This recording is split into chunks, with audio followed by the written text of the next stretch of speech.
আমরা দেখতে পাচ্ছি সচিবের গাড়ি গার্মেন্টস শ্রমিকরা আটকে দিয়েছেন। দাবি আদায় না হওয়া পর্যন্ত এই সড়ক ছাড়বে না। উনি এইভাবে চোরের মতো চলে যেতে পারেন না। উনি এইভাবে কথা না বলে চলে যেতে পারেন না। কেন আটকে দিয়েছেন? শ্রমিকদের বকেয়া বেতন নিয়ে কথা বলতেছে, একটু পরে কথা বলি। ভাই ভাই আমাদের একটু স্পেস দেন না ভাই।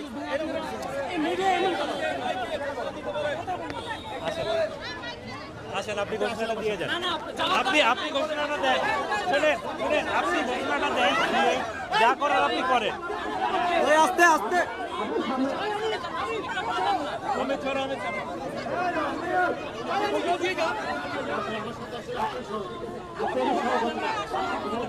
সত্যদা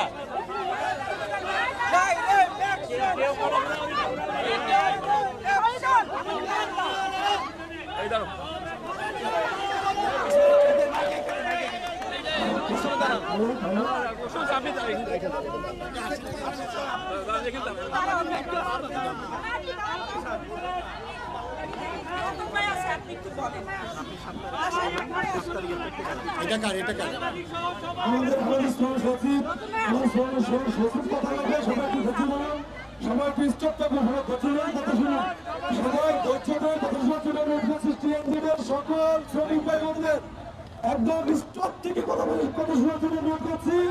আমরা আগে শুনবো আমাদের শ্রমিক ভাইরা, এটা কি সবাই শুনতে পাচ্ছেন? আমরা আজকে শ্রম ভবনে দুপুর 2টা থেকে এখন কয়টা বাজে? 5:30 পর্যন্ত 3.5 ঘন্টা আপনাদের যত নেতৃবৃন্দ এখানে আছেন, এখানে কয়েকজন এখানে উপস্থিত আছেন, তসলিমা আছেন, আপা আছেন, আপনাদের বিশু আপা আছেন, ইসমাইল ভাই আছেন এবং মন্টু ঘোষ সহ আমরা শ্রমিকের সবাই আপনাদের ছিলেন প্রতিনিধি। আমরা টিএনজেড এর যে মালিক পক্ষ, মূল মালিক তো দেশের বাইরে আছে, তাকে তো আমরা পাচ্ছি না, তাকে আমরা দেশে নিয়ে আসার ব্যবস্থা করছি। আর এখানে শাহিন সাহেব সহ এখানে 3 জন আছে যারা, আমার কথা আগে শুনতে হবে। আমরা এখানে শাহিন সাহেব সহ টিএনজেড এর 3 জনকে আমরা হেফাজতে রেখেছি এবং ঠিক এই মুহূর্তে আমরা যে বিষয়টি আপনাদেরকে ঘোষণা দিতে চাই, আপনারা প্রায় 5 থেকে 6 দিন ধরে এখানে আপনারা আন্দোলন করছেন। আপনার সামনে ঈদ, 2 দিন পরে ঈদ এবং আপনাদের বাড়ি যেতে হবে। আমরা কিন্তু 2500 গার্মেন্টসের সবগুলোই সমাধান করেছি, কোনোটাই কিন্তু সমাধানের বাইরে নাই। হয়তো কেউ বেশি পেয়েছে, কেউ কম পেয়েছে, কিন্তু সমাধান হয়েছে এবং কোনো জায়গায় কিন্তু নেই। আমরা গত 27 তারিখে সর্বশেষ সময় ছিল কি, যে মালিকরা যদি এই বেতন বোনাস না দিতে পারে তাহলে মালিকদের বিদেশ যাওয়া বন্ধ, প্লাস তাদেরকে আমরা আইনের আওতায় নিয়ে আসবো। এখন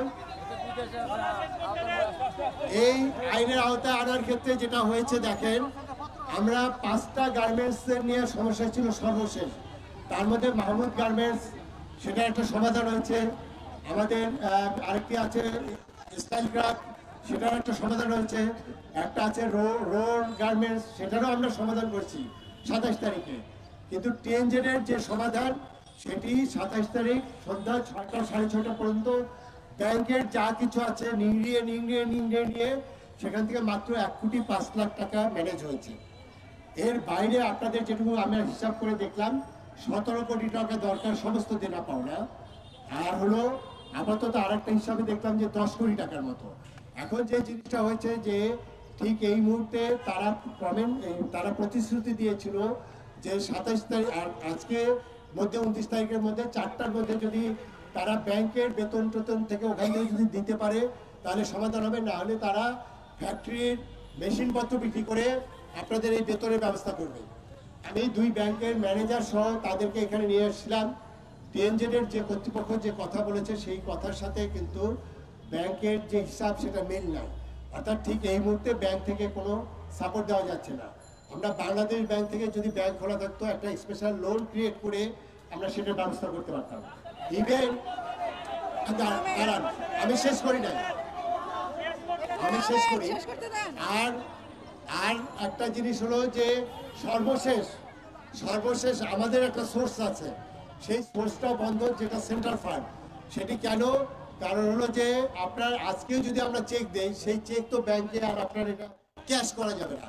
এই কারণে নগদে আমরা 3 কোটি টাকার ব্যবস্থা করেছি। এই 3 কোটি টাকা সমহারে আপনাদের কোথায় যত শুনতে হবে, আবার শেষ হয় না তো, শোনেন, এটা আমরা আপাতত আপনাদের ঈদ যাত্রার জন্য আমরা আপাতত এটা আমরা দিয়ে দেব। এরপরে শেষ করি। এরপরে আমরা ঈদের পরে, ছুটির পরে, অফিস খুলবে 6 তারিখ। আমি 8 তারিখে এই টিএনজেড নিয়ে আমি সব পক্ষকে নিয়ে বলবো।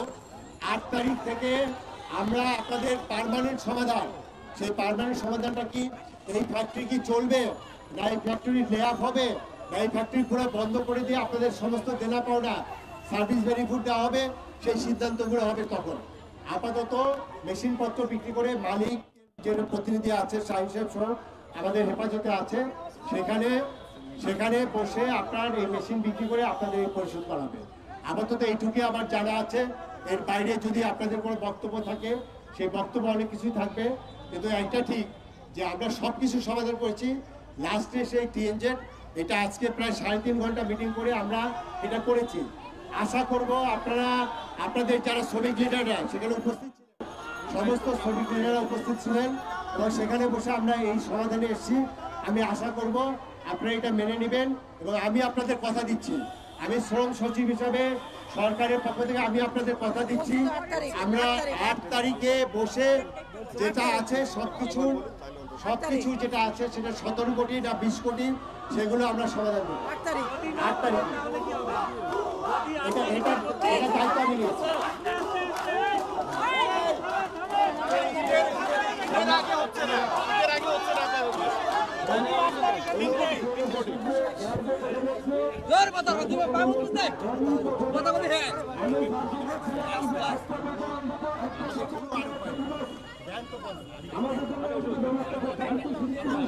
একটা প্রশ্ন করতে চাই, আমরা করেছি যদি শহীদ স্যার চলে যায়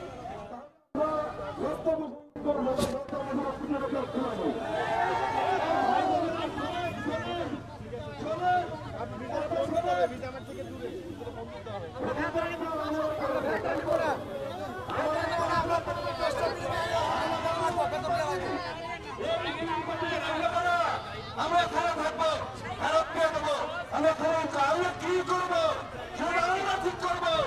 ওনারা সরকার পক্ষ, ওনারা শ্রমিকের উপর চাপায় বলে আপনারা রাস্তা ছেড়ে দেন, ওরা চলে যাক, আমাদের সিদ্ধান্ত আমরা নেবো।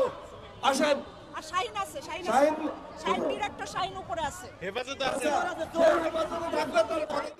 উপরে আছে। এবং এখন ওনাদের কথার প্রেক্ষিতে আমরা কি কর্মসূচি নেব সেটা আমরা ঠিক করব। আপনারা আমাদের সমাবেশ স্থলে চলে যান, আমাদের সমাবেশটা হবে। আপনারা কি সমাবেশ কন্টিনিউ করছেন? আমি আপনাদের দৃষ্টি আকর্ষণ করছি, শ্রমিক ভাইয়েরা আপনারা একটু কথা শুনেন। দর্শক, গার্মেন্টস শ্রমিকদের যে নেতৃবৃন্দ যারা রয়েছে তারা ইতিমধ্যেই ঘোষণা দিয়েছেন তাদের যে আন্দোলন, এই আন্দোলন চলমান থাকবে। তারা বলছেন আমাদের যে সম্পূর্ণ টাকা যতক্ষণ পর্যন্ত দেওয়া না হবে ততক্ষণ পর্যন্ত তারা এই আন্দোলন চালিয়ে যাবেন, এমনটি কিন্তু গার্মেন্টস শ্রমিক নেতৃবৃন্দরা বলছেন।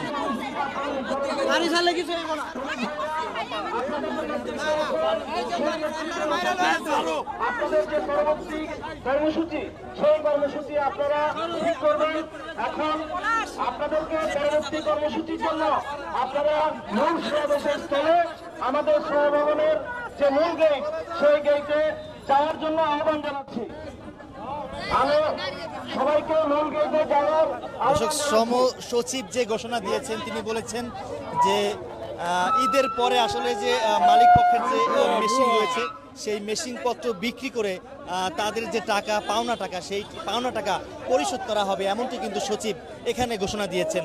আমরা যতটুকু জানতে পেরেছি এবং এখানকার যে গার্মেন্টস শ্রমিকদের নেতৃবৃন্দ যারা রয়েছেন তারা বলছেন আমাদের যে আন্দোলন, এই আন্দোলন চলমান থাকবে যতক্ষণ পর্যন্ত আমাদের পাওনা টাকা না দেওয়া হবে।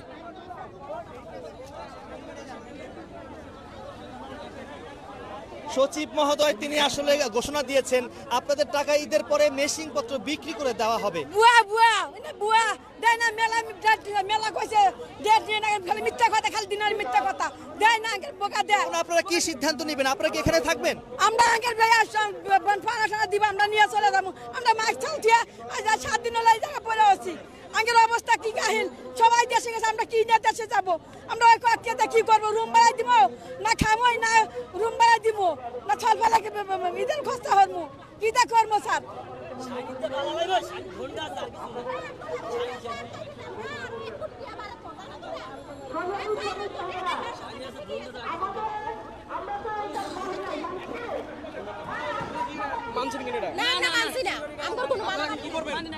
তিনি বলেছেন আপনাদের মেশিং পত্র মালিক পক্ষের মেশিং পত্র বিক্রি করে আপনাদের দেওয়া হবে ঈদের পরে। ঈদের পরে মানি না, আমাদের টাকা ঈদের আগেই দিতে হবে। আমরা মানি না, সমস্ত টাকা দিতে হবে। যদি সব না দেয় সেক্ষেত্রে আপনারা কি করবেন? এই জায়গায় ঈদ করি, মালিকের চামচারা ওই জায়গায় ঈদ করতে হবে। দর্শক, গার্মেন্টস শ্রমিকরা কিন্তু হুঁশিয়ারি করে বলছেন আমাদের দাবি আদায় না হওয়া পর্যন্ত, অর্থাৎ 3 মাসের বেতন এবং ঈদ বোনাস দেওয়া আগ পর্যন্ত তারা এই স্থান ত্যাগ করবেন, এমনটা কিন্তু গার্মেন্টস শ্রমিকরা বলছেন। আমরা এই জায়গায় থাকবো, মালিক শান্তি ঈদ করুক, আমরা এই জায়গায় নড়বো না। আমাদের পড়াশোনা না দেওয়া পর্যন্ত আমরা এই জায়গাতে যাইতাম না, যাবো না বেতন নিয়ে যাবো।